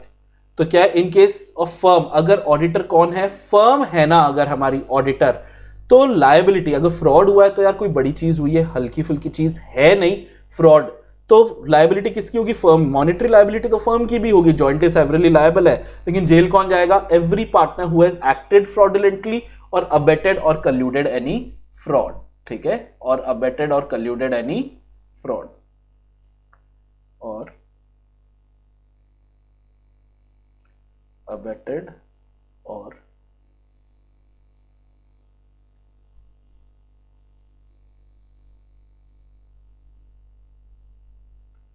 ठीक है, अबेट किया या कल्यूड किया एनी फ्रॉड को, तो ये काम यहां पे हो सकता है। अब मैंने आप लोग को बोला था ना, सेंट्रल गवर्नमेंट के लिए एडिशनल पॉइंट्स हैं, तो ये वाले पॉइंट्स अपन यहां पे और डाल देते हैं, ठीक है, सेंट्रल गवर्नमेंट के ये एडिशनल पॉइंट्स।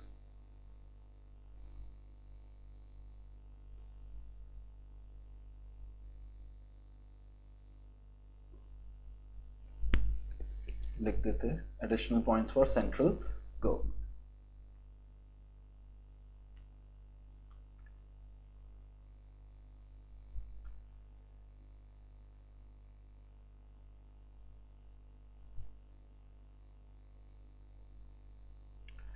अगर सीजी ने अप्लाई किया है, ठीक है, अगर सीजी ने ट्रिब्यूनल को अप्लाई किया कि यार ट्रिब्यूनल देखो ये ऑडिटर कितना घटिया, इसको हटाओ, तो और ट्रिब्यूनल भी सेटिस्फाई हो गई कि यार change of auditor is necessary. देखो यहां पे फ्रॉड के बारे में कुछ भी नहीं बोला, सीजी ने अप्लाई किया और ट्रिब्यूनल सेटिस्फाई हो गई कि change of auditor is necessary, तो वो सीजी को ऑर्डर दे रही है कि सीजी 15 दिन के अंदर अंदर इस ऑडिटर को रवाना कर दो और नया ऑडिटर अपॉइंट कर दो।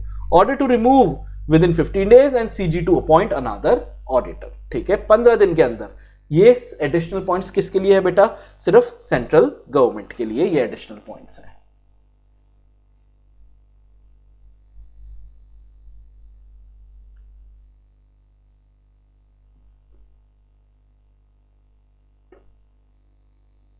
चलो डन। नेक्स्ट तो ठीक है।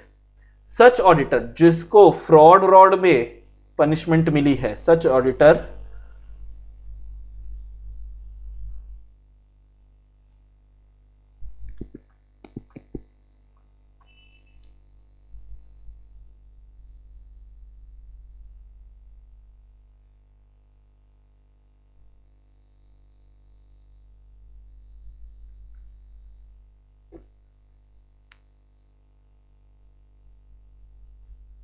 फ्रॉड के कारण एक्टेड फ्रॉडुलेंटली और अबेटेड और कल्यूडेड एनी फ्रॉड, कोई भी ऐसा ऑडिटर जिसको फ्रॉड के चक्कर में हटाया गया है शैल not be eligible for appointment for 5 years in any company. और सेक्शन 447 जो पनिशमेंट आपने पढ़ा है ना फ्रॉड का, वो भी एप्लीकेबल होगा। लेकिन यहां पे एक बच्चे को कंफ्यूजन आता है, सर फ्रॉड की वजह से हटाया गया है और आप बोल रहे 5 साल किसी कंपनी में काम नहीं कर सकता, लेकिन हम लोगों ने एक जगह पढ़ा है 141(3)H के अंदर पढ़ा है कि यार 10 साल तक वो किसी में नहीं कर सकता। बिल्कुल सही है बेटा, ये 140 सबसेक्शन 2 में 140 सबसेक्शन 5 के अंदर 5 साल लिखा गया है, लेकिन इसके बाद आया 141(3), वहां पे 10 साल बोला गया है। हम 10 साल वाला पॉइंट भी लिखेंगे, वी विल ऑल्सो मेंशन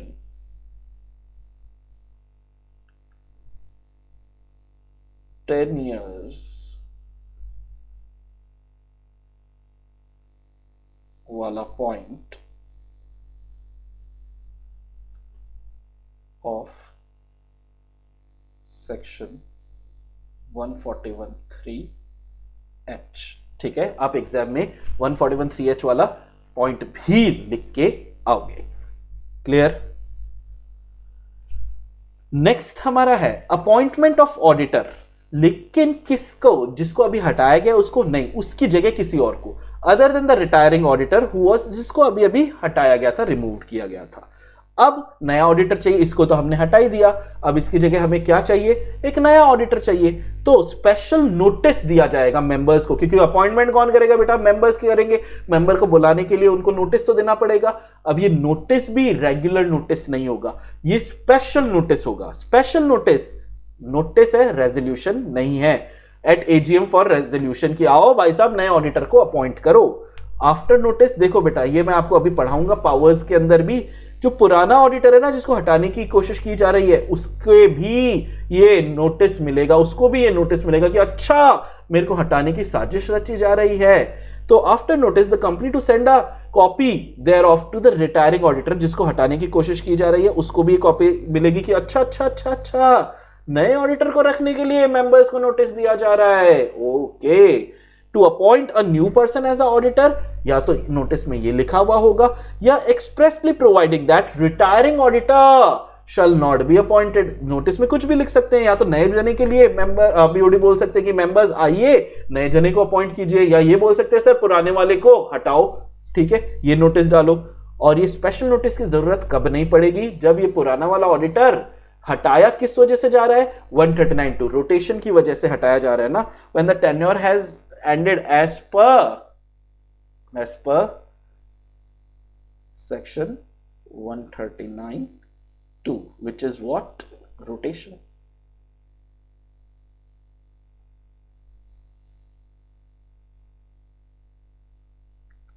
ठीक है, which is rotation of auditor. जब रोटेशन के लिए 139(2) वाला जो है उसमें आपको ये स्पेशल नोटिस की जरूरत नहीं पड़ेगी, उसके अलावा स्पेशल नोटिस की जरूरत हमेशा पड़ेगी। और इसकी एक कॉपी जो पुराना ऑडिटर है जो अभी पड़ा है उसको भी मिलेगी। अब यहां पे पुराने ऑडिटर के पास कुछ अधिकार आ जाते हैं। तो after notice the company to send a copy thereof to the retiring auditor.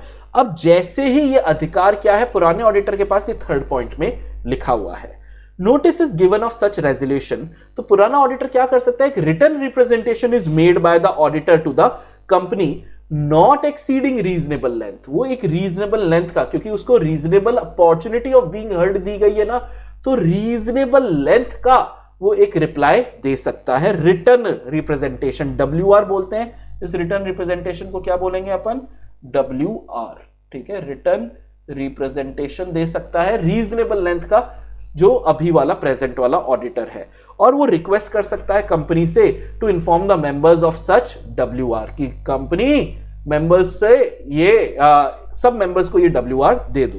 तब कंपनी क्या क्या काम करेगी, अगर कोई भी नोटिस मेंबर के पास जा रहा है उसमें स्टेट कर देगी कि यार एक WR दिया गया है, और इस WR को हर मेंबर्स को भेज भी देगी। ऑडिटर में required that such WR shall be red allowed at the meeting, अगर नहीं भेज पा रही है तो इस WR को मीटिंग में रीड करो, और ही में ask to be heard orally, कि मैं भी बोलूंगा, unless WR is received by the company too late to do so. If copy of WR is not sent, same shall be filed with ROC. और अगर ऑडिटर ने कुछ घटिया बातें लिखी गई है, बकवास चीजें लिखी गई है WR में, तो ट्रिब्यूनल के पास कंपनी जा सकती है। ट्रिब्यूनल के पास क्या पावर्स है, if tribunal is satisfied the auditor is abusing section 140 subsection 4 की जो पावर्स हैं, तब WR वो बोल सकता है WR मत भेजो, और WR need not be red allowed at the meeting. तो एक काम करते हैं, ये जो WR वाला पॉइंट है ना, इसको एडिशनली लिख लेते हैं बेटा,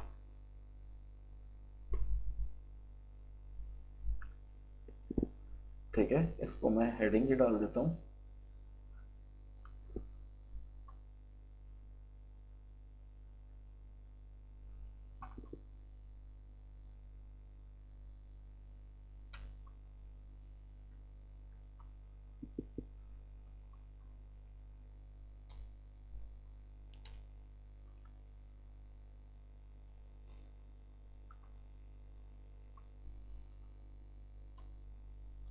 ठीक है, 143 में ऑडिटर की पावर या राइट्स, क्लियर है।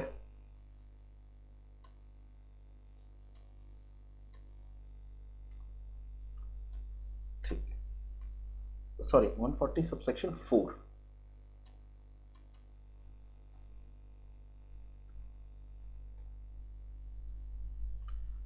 सबसेक्शन 4 में ऑडिटर्स, कौन सा ऑडिटर हुआ ये, प्रेजेंट ऑडिटर, ठीक है, प्रेजेंट ऑडिटर्स राइट्स या पावर अंडर सेक्शन 140 सबसेक्शन 4। पहला राइट पावर क्या है, पहला राइट पावर आइए लिख लेते हैं, फर्स्ट है राइट टू रिसीव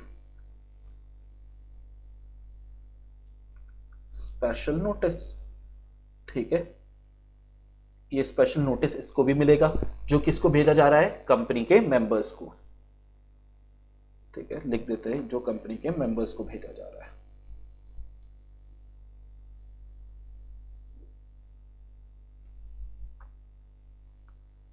जो कंपनी के मेंबर्स को भेजा रहा है, ठीक है, कंपनी के मेंबर्स को जो नोटिस भेजा जा रहा है उसकी एक कॉपी ऑडिटर को भी मिलेगी। दूसरा राइट क्या है फिर भाई ऑडिटर के पास, सर्कल नहीं कर रहा, दूसरा राइट है right to give written representation of reasonable length, ठीक है, रीजनेबल लेंथ का WR भेजा जाएगा। Ask company to send WR to all members। चौथा, if WR is not sent because it's received, it is received very late। अगर बहुत late company को WR मिला है और कंपनी उस वजह से इस WR को ये मेंबर्स को भेज नहीं सकती, तो कंपनी को क्या काम करना है और ऑडिटर को क्या काम करना है, ये दोनों लिख देता हूं मैं आपको, ठीक है। तब company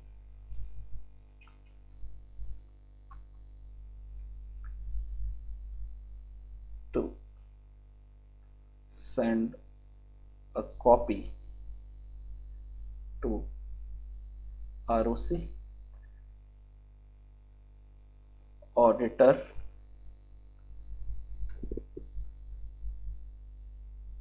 to ask company to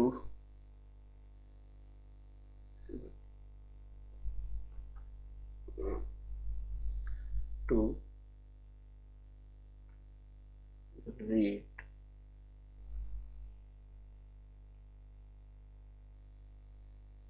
aloud the WR in the meeting,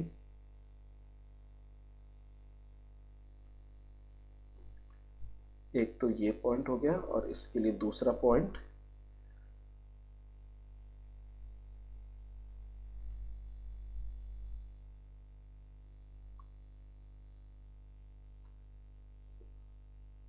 auditor को भी सुना जाएगा।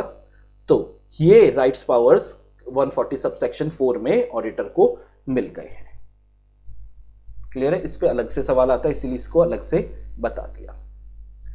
फिर आज के लिए जो अपना आखिरी टॉपिक है, ठीक है, वो अपन स्टार्ट करने वाले हैं। आज का अपना आखिरी टॉपिक क्या है बेटा? कंपनी के ऑडिटर को कोई भी जो भी काम करना है ना, वो काम करने के लिए कुछ पावर्स, कुछ राइट्स मिलेंगी। ये 5 पावर्स या 5 राइट्स आप बोल सकते हो। इन 5 पावर्स को यूज करके वो सारे काम करता है। सबसे इंपॉर्टेंट पावर या राइट जो है वो फर्स्ट वाला है। ये राइट टू एक्सेस जो है ना, ये सबसे इंपॉर्टेंट वाला है, ठीक है।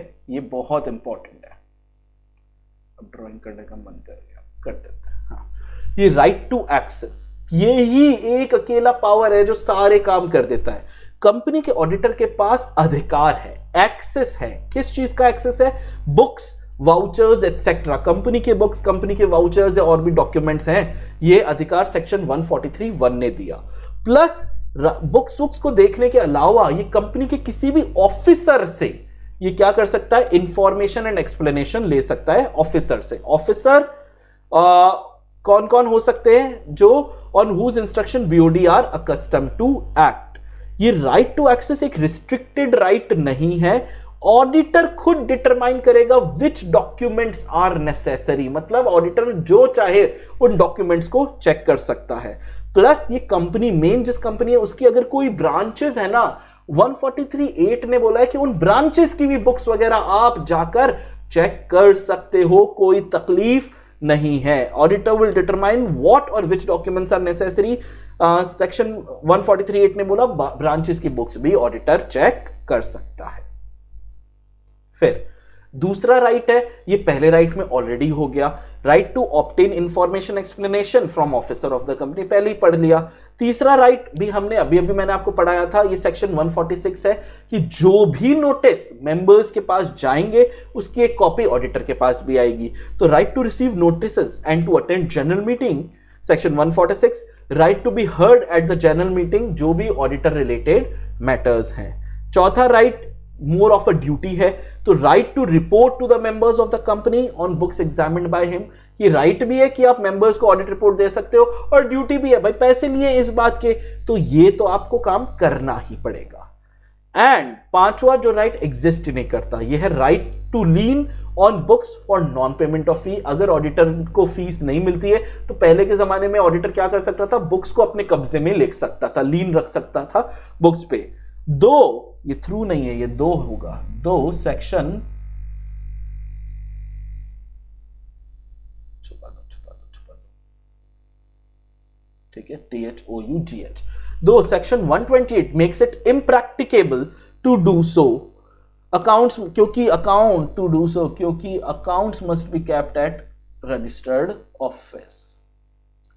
ठीक है, अकाउंट्स कहां पे रखने होंगे बेटा?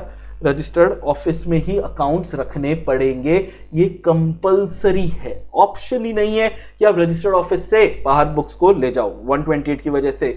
तो पहले जब फिजिकल बुक्स हुआ करती थी तब ये ऑडिटर लेके आ जाता था, लेकिन जब से ये कंपनीज एक्ट 2013 आया है, एक तो फिजिकल बुक्स आजकल होती नहीं है, जितनी भी होती है वो भी कंपनी पे आरओ में ही रखनी पड़ेगी। स्टिल जब हम ऑडिट करते हैं तो कंपनी के बहुत संवेदनशील डॉक्यूमेंट्स वगैरह ऑडिटर के पास आते हैं, उनकी वो कॉपीज वगैरह बना सकता है, तो वो चीजें ऑडिटर की ही प्रॉपर्टी है, लेकिन वो भी तब तक जब तक कोई कोर्ट ट्रिब्यूनल इसके अगेंस्ट कुछ बोल नहीं दे। तो still audit working papers are property of the auditor unless specified by any law. ठीक है, लॉ या कोई कोर्ट या कोई ट्रिब्यूनल, लॉ भी बोल देते हैं, लॉ, कोर्ट या ये 5 अधिकार है। Right to access, right to obtain information explanation, right to receive notices, right to report to members और राइट टू लीव। ये 5 हमारे राइट हैं, इनको आप जल्दी जल्दी से कर लेंगे। तो आज हमारा बेटा यहां पे क्या क्या चीजें पढ़ ली थी हम लोगों ने? रोटेशन वगैरह पढ़ लिया, ऑडिट कमेटी के बारे में पढ़ लिया, manner of rotation central government और का रूल 6 रूल 3 भी पढ़ लिया, रिमूवल ऑफ ऑडिटर पढ़ लिया और पावर्स जो है वो पढ़ लिए। एक छोटा सा लेक्चर ये भी बन गया है। जो नेक्स्ट लेक्चर आने वाला है उस लेक्चर में हम क्या करने वाले हैं, उसके अंदर हम ड्यूटीज, सारी ड्यूटीज इकट्ठी करके एक साथ पढ़ेंगे। जो कंपनीज एक्ट में ड्यूटीज हैं 8 ड्यूटियां हैं, जो कारों में 21 पॉइंट है वो पढ़ने वाले हैं, और जो AS1 डिस्क्लोजर की ड्यूटी है वो पढ़ने वाले हैं। वो तीसरा हमारा लेक्चर होगा, और चौथा लेक्चर में हम इस चैप्टर को खत्म कर देंगे, joint audit, branch audit, cost audit and punishment. ठीक है, तो आई बिलीव आपको ये समझ में आ गया होगा। जल्दी जल्दी इस लेक्चर को देखो, अगर पहले से देख चुके हो तो बहुत अच्छे से रिवीजन हो गया होगा, और नहीं देखा हुआ है तो प्लीज डिटेल में मॉड्यूल्स पढ़ो। चलो, I will see you guys in the next lecture. Thank you so much.